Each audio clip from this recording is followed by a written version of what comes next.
కూర్చో నాన్న ప్లీజ్ నాన్న. చేయరా ఇలాగే సేవలు చేయి. నెల తిరిగేసరికి కారు ఈఎంఐలు గట్లాగా చేస్తున్నావు. ఈయనేమో నువ్వు సంపాదించినంతా తాగి తగలేస్తుంటాడు. ఒరే రాజేష్, నీ చేతిలో తపేళ అవసరాలు ఎవరా?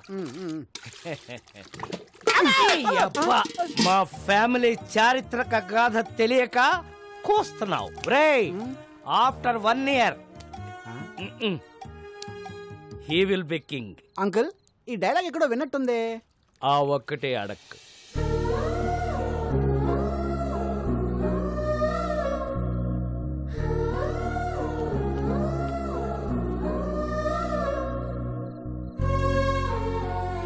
తిండు పెట్టాను, దుప్పటే కప్పాను, డబ్బులు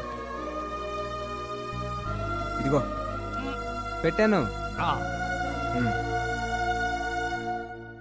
రే ఇలాగైతే కష్టం గానీ తీసుకెళ్లి ఓల్డేజ్ హోమ్ లో పడారా, దారికి వస్తాడు. నోర్మయ్, ఆయన తాగినా తనినా ఏం చేసినా ఆయన నా తండ్రి. He's my hero.